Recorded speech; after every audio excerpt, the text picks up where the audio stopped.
கோவை தொழில் மந்தநிலை காரணமாக விசைத்தறிகள் உடைப்பு, உரிமையாளர்கள் வேதனை. ஜிஎஸ்டி வரி, மின்கட்டண உயர்வு உள்ளிட்ட பல்வேறு காரணங்களால் கோவை, திருப்பூர் மாவட்டங்களில் இயங்கி வரும் பெரும்பாலான விசைத்தறிகள் உடைக்கப்பட்டு எடைக்கு விற்கும் அவல நிலை ஏற்பட்டுள்ளதாக விசைத்தறியாளர்கள் வேதனை தெரிவித்துள்ளனர். கோவை, திருப்பூர் மாவட்டங்களில் 2 லட்சத்திற்கும் மேற்பட்ட விசைத்தறிகள் உள்ளன. மின்கட்டண உயர்வு, ஜிஎஸ்டி வரி, கூலி பிரச்சினை, பாவு நூல் கிடைக்காதது, துணிகளுக்கு போதிய விலை கிடைக்காதது உள்ளிட்ட காரணங்களால் விசைத்தறி காடா உற்பத்தி தொழில் நாளுக்கு நாள் நலிவை சந்தித்து வருகிறது. இதன் காரணமாக கோவை மாவட்டத்தில் விசைத்தறிகளின் எண்ணிக்கை நாளுக்கு நாள் குறைந்து வருகிறது. தொழில் பாதிப்பு காரணமாக தறிகளை விற்பனை செய்வதும், உடைக்கப்பட்டு பழைய இரும்புக்கு செல்வதும் பரவலாக நடந்து வருகிறது. இந்த நிலையில் சூலூர் அருகே காடம்பாடி கிராமத்தில் குடோனில் இருந்த விசைத்தறிகள் உடைக்கப்பட்டன. இதுகுறித்து கூலிக்கு நெசவு செய்யும் விசைத்தறி உரிமையாளர் சங்க நிர்வாகி சண்முக சுந்தரம் கூறுகையில், கோவை, திருப்பூர் மாவட்டங்களில் விவசாயத்திற்கு அடுத்ததாக பெரும்பாலானோரின் வாழ்வாதாரமாக விசைத்தறிகள் இருந்து வருகின்றன. கடுமையான மின்கட்டண உயர்வு, உதிரி பாகங்களின் விலை ஏற்றம், விலையில்லாத நூல் விலை உள்ளிட்ட பல்வேறு சூழ்நிலையை சமாளிக்க முடியாமல் எடைக்கு விற்கும் நிலை ஏற்பட்டுள்ளது. ஜாப் ஆர்டர் கொடுக்கும் மில்கள் கடந்த சில மாதங்களாக ஒப்பந்தப்படி உயர்த்தப்பட்ட கூலியை கொடுக்காமல் இழுத்து அடித்து வரும் நிலையில் விசைத்தறிகளை இயக்கும் தொழிலாளர்களுக்கு உயர்த்தப்பட்ட கூலியை சரிவர கொடுக்க இயலாத சூழல் ஏற்பட்டுள்ளது. விசைத்தறியாளர்கள் இந்த தொழிலில் இருந்து வெளியேறும் இக்கட்டான சூழலுக்கு தற்போது தள்ளப்பட்டுள்ளோம். பலமுறை போராட்டங்களில் ஈடுபட்டு எங்களது பிரச்சனைகளை அரசின் கவனத்திற்கு கொண்டு சென்றாலும் தற்போது வரை எந்த தீர்வும் கிடைக்கவில்லை. விசைத்தறி தொழிலின் வாழ்வாதாரம் இல்லை என்பதால் இளைஞர்கள் பலர் மாற்று தொழிலை தேடி செல்லும் நிலை ஏற்பட்டுள்ளது. ஒரு விசைத்தறி கூட மூடப்பட்டால் அங்கு விசைத்தறிகளை இயக்கும் தொழிலாளர்கள், நூல் சுற்றுபவர்கள், பாவு நூல் ஏற்றி இறக்கும் தொழிலாளர்கள், வாகன ஓட்டுநர்கள் என பலரது வாழ்வாதாரம் கேள்விக்குள்ளாகும். மத்திய, மாநில அரசுகள் உதவினால் மட்டுமே விசைத்தறி தொழிலை காப்பாற்ற முடியும். இல்லையெனில் விசைத்தறி தொழில் காணாமல் போவதை தடுக்க முடியாது. வங்கிகளில் பெற்ற கடன்களை கட்ட முடியாமல் பல விசைத்தறி கூடங்கள் ஏலத்திற்கு சென்றுவிட்டன. மின் கட்டண குறைப்பு, மில்களில் போடப்பட்ட ஒப்பந்த கூலியை பேச்சுவார்த்தை மூலம் பெற்றுத்தருதல் உள்ளிட்ட நடவடிக்கைகளில் அரசு ஈடுபட்டால் மட்டுமே மீதம் இருக்கும் விசைத்தறி கூடங்கள் காப்பாற்றப்படும் என தெரிவித்தனர். விசைத்தறிகளை எடைக்கு விற்பதற்காக உடைக்கும் விசைத்தறி உரிமையாளர் நடராஜ் என்பவர் பேசும்போது, கடந்த 15 ஆண்டு காலமாக விசைத்தறிவு தொழிலில் ஈடுபட்டு வந்தேன். ஒரு தறி சுமார் 1.5 லட்சம் ரூபாய்க்கு வாங்கி தொழில் செய்து வந்த நிலையில் தற்போது எடை விலையில் கிலோ 30 ரூபாய்க்கு கேட்பதற்கு கூட யாரும் முன் வருவதில்லை. மின் கட்டண உயர்வு உள்ளிட்ட விசைத்தறியாளர்களின் பிரச்சனைகளுக்காக விசைத்தறி உரிமையாளர்கள் பல்வேறு போராட்டங்களை நடத்தியும் இந்த தொழிலை காப்பாற்றுவதற்காக மத்திய, மாநில அரசுகள் எந்த நடவடிக்கையும் எடுக்கவில்லை. பல்வேறு பிரச்சனைகளுக்கு இடையே வாழ்வாதாரத்துக்கான அடிப்படை வருவாய் குறைந்து வருகிறது. மேற்கொண்டு விசைத்தறி தொழிலை தொடர்ந்து நஷ்டத்தில் நடத்த முடியாததால் தற்போது தறிகளை எடைக்கு விற்றுள்ளோம் என்று தெரிவித்தார். கோவை, திருப்பூர் மாவட்டங்களில் விவசாயத்திற்கு அடுத்தபடியாக லட்சக்கணக்கான மக்களின் வாழ்வாதாரமாக திகழ்ந்த இந்த விசைத்தறிகள் இன்றைக்கு கடுமையான மின்கட்டண உயர்வு மற்றும் உதிரி பாகங்களின் விலையேற்றம், நிலையில்லா நூலின் விலை இவைகளையெல்லாம் சமாளிக்க முடியாமல் இன்றைக்கு விசைத்தறிகள் அனைத்தும் இன்றைக்கு காஸ்டிங் ரேட்டுக்கு எடைக்கு விற்கப்பட்டு கொண்டிருக்கின்றது. விசைத்தறியாளர்களுடைய வாழ்வாதாரம் முற்றிலுமாக முடங்கி போய்விட்டது.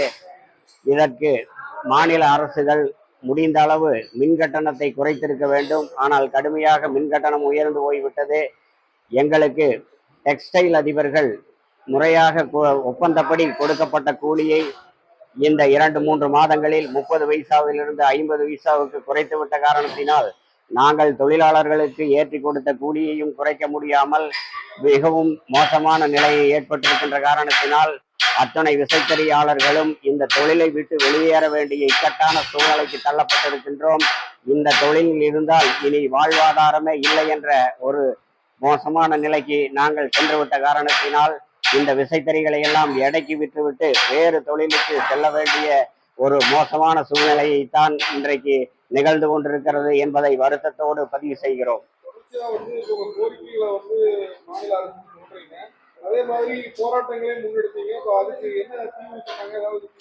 ஆனால் இதுவரை மாநில அரசுகளிடமிருந்து எந்த விதமான தீர்வும் எட்டப்படவில்லை. தொடர்ந்து மின்கட்டணங்கள் உயர்ந்து கொண்டே செல்கிறது.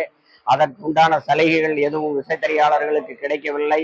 அதனால் இந்த தொழில் கட்டுப்படியாகாத சூழ்நிலையில் தான் இன்றைக்கு ஒவ்வொரு விசைத்தறியாளனும் விசைத்தறி தொழிலை விட்டே வெளியேற வேண்டிய ஒரு இக்கட்டான சூழ்நிலை நடந்து கொண்டிருக்கிறது.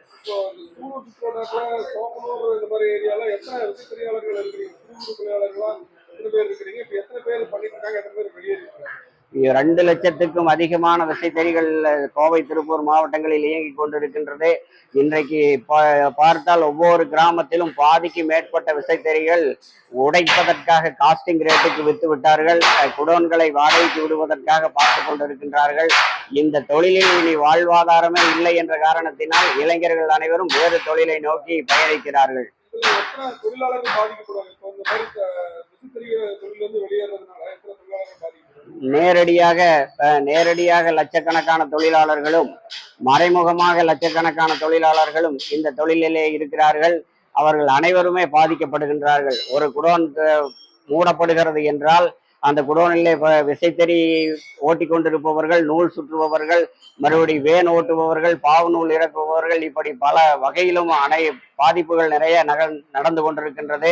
அதற்கு அரசு ஏதேனும் கவனம் செலுத்தி மத்திய மாநில அரசுகள் உதவினால் மட்டுமே இந்த தொழிலை இனி காப்பாற்ற முடியும். இல்லையேல் இந்த விசைத்தறி தொழில் காணாமல் போய்விடும். மின் கட்டணத்தை முடிந்த அளவு குறைத்து கொடுக்க வேண்டும். எங்களுக்கு போடப்பட்ட ஒப்பந்த கூலியை டெக்ஸ்டைல் அதிபர்கள் முறையாக கொடுக்க வேண்டும். அப்பொழுதுதான் இந்த தொழிலிலே நிற்க முடியும். இல்லை என்றால் கட்டுப்படியாகாமல் வங்கியிலே பெற்ற கடனை கட்ட முடியாமல் எத்தனையோ விசைத்தறி குடோன்கள் இன்றைக்கு ஏலத்துக்கு போய்விட்டது. இவைகளை எல்லாம் அரசு கவனத்தில் கொண்டு சலுகைகள் வழங்கினால் மட்டுமே இந்த தொழில் இனி காப்பாற்றப்படும். காடாமடியை சேர்ந்த பி. நடராஜ் அவர்கள் விஸ்திரி வைத்து பல நாட்களாக ஓட்டி வந்துள்ளேன். 35 வருஷமாக ஓட்டியுள்ளேன். ஒரு தறி ஒன்று 1.5 லட்சம் ரூபாய்க்கு வாங்கி நடத்தி கொண்டுள்ளேன். இப்பொழுது விற்பதற்கு வாங்கறதுக்கு யாரும் இல்லை. விஸ்திரி நடத்துக்குள்ள ஓட்டுவதற்கு ஆள் இல்லாத காரணத்தால் விற்கக்கூடிய நிலை ஏற்பட்டுள்ளது. தறி ஒன்று 30 ரூபாய்க்கு கேட்கற ஆள் இல்லை. 1 லட்சம் ரூபாய்க்கு வாங்கி விற்கிற கூட ஆள் இல்லாமல் நம்ம அவதிப்பட்டு உள்ளோம். எந்த ஒரு அரசாங்கம் எந்த ஒரு நடவடிக்கையும் எடுக்கவில்லை. ஒரு மின்கட்டண உயர்வு, டெக்னீஷியன் கூலிகள் கம்மியாக குறைத்து கொடுக்கிறார்கள். எந்த ஒரு சலுகையும் இல்லை. ஒரு அடிப்படையாக எந்த ஒரு வருமானமும் குறைந்து கொண்டிருக்கிறது. அதனால் விசைத்தறிகள் ஸ்கிராப் எடுக்க கொடுத்துள்ளோம்.